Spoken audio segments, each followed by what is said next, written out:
El día de hoy nos acompaña el profesor Fernando Navarrete, historiador. Profesor, muy buenos días, bienvenido Buenos días. a tus Muchas ciudades. Gracias. Muchas gracias por la invitación. Para hablar ahora de, toda la semana hemos estado hablando, claro está, de esta festividad, ¿no? Del Día de Muertos en nuestro país. Lo hemos dedicado a hablar de las diferentes tradiciones que se llevan a cabo, pero también convendría, como bien lo comentaba, echarnos un clavado en historia para saber de dónde surge, el por qué lo hacemos, ¿no? Desde dónde viene, quién lo hacía, por qué se realizaba culto a la muerte, ¿no? Claro. Sí, bueno, fundamentalmente es un culto que todas las culturas lo han manejado.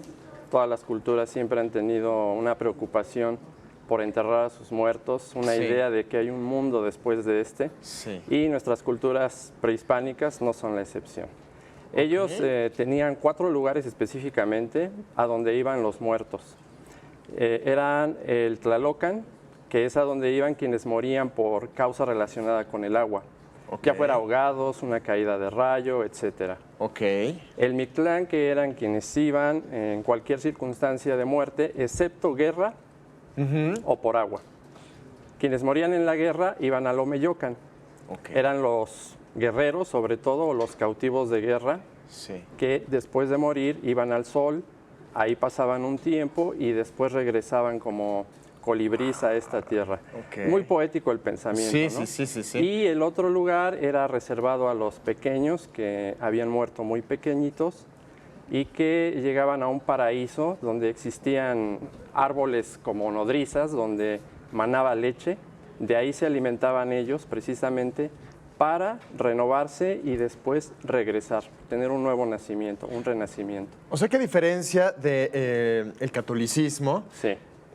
ellos, si hacían el bien o el mal, no importaba, ¿no? Al final era dependiendo del tipo de muerte que habían tenido. Exactamente, contrario a la tradición católica, ¿verdad? Aquí Claro. tenemos 3 lugares, Sí. que es el cielo, a donde se van los que se han portado bien, Sí. el infierno, a quienes han cometido malas acciones, y un lugar intermedio que servía como purga, precisamente el purgatorio, ¿verdad? Así es. Ok, que ahí la gente que llega al purgatorio, bueno, las almas, más bien no la gente, las almas o los espíritus que llegan ahí, es porque todavía tienen cosas que pagar, ¿no? Sí, de alguna manera tienen alguna factura por ahí pendiente. Ahora, tenemos ya entonces las dos culturas, ¿no? La Sí. cultura prehispánica y la cultura española, que fue, bueno, cuando surgió la conquista, ¿no? En nuestro territorio.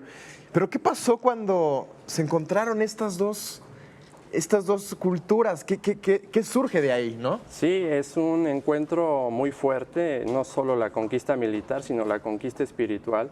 Con los españoles no solo llega la muerte europea, sí, que viene precedida de algunas pestes, algunas epidemias.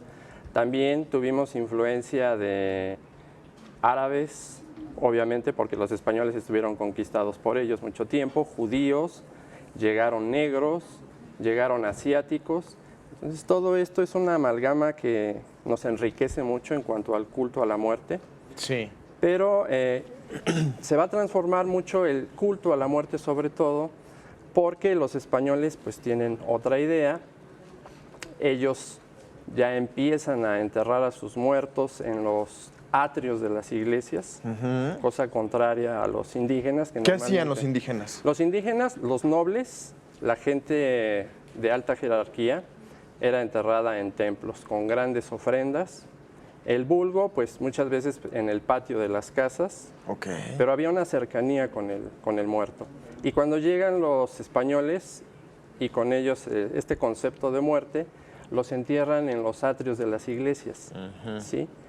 A quienes no tenían recursos, pero quienes sí tenían recursos, la gente más pudiente, era enterrada dentro del templo, lo más cerca del altar posible.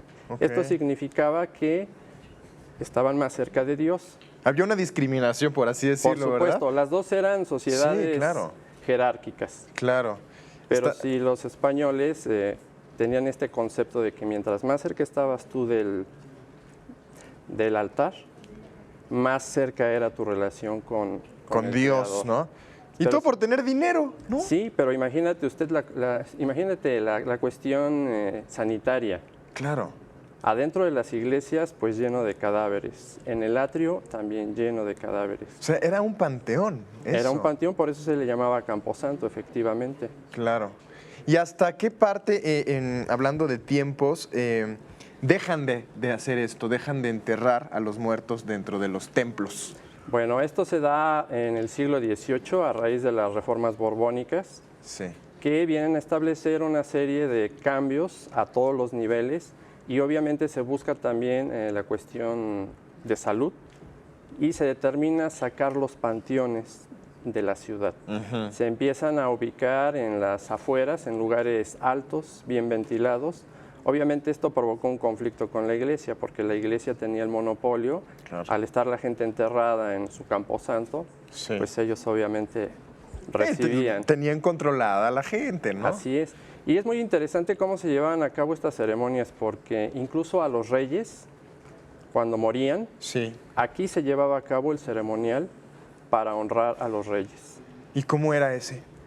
Tocaban las campanas de catedral junto con las de todas las iglesias, se convocaba a toda la población, se llevaba a cabo una misa de cuerpo ausente, obviamente, porque el rey estaba en España, y se llevaba a cabo después una procesión a alguno de los templos donde estaba un túmulo, y ahí se oficiaba nuevamente una misa. Era toda una celebración, ¿verdad? Sí, el culto a la muerte en ese momento era pues un espectáculo. Claro. No tanto para la gente pobre, ¿verdad? Así es. Pero vamos, hacían todo lo posible para que esto se hiciera notar, ¿no? En todos lados que había muerto el rey, ¿no? Y era una Claro. fiesta, no era, Sí. no era un momento para ponerte a llorar, ¿no? Para Pues, que todo el fíjate mundo que estuviera... Sí, a pesar de que no había esa cercanía, porque el rey estaba muy lejos, Claro. obviamente, pero sí había lutos reales, la gente lloraba, iba de negro. Ok. Y ahora todo esto, ya pasamos por la época prehispánica, el virreinato. Ahora, ¿qué es lo que nosotros nos hemos quedado? ¿Con qué nos hemos quedado en la actualidad de toda esta historia?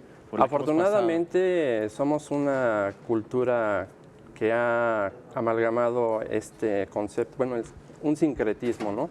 La unión de ambas culturas, retomando elementos tanto prehispánicos como hispanos Claro. en cuanto al culto a la muerte. Y es lo que nos identifica, porque obviamente aquí no existía el trigo, estos panes de muerto que actualmente ponemos Existe, en las ¿verdad? ofrendas, Claro. en esa época no existían, ¿verdad? Y esto tiene que ver con las Sí. reliquias de los santos, que se manifestaban por medio de dulces o de panes para ser consumidos por las personas. Lo mismo que las tradicionales calaveritas de dulce, ¿no? Así También. es, sí. Que ahora, bueno, pues las podemos comer en esta época.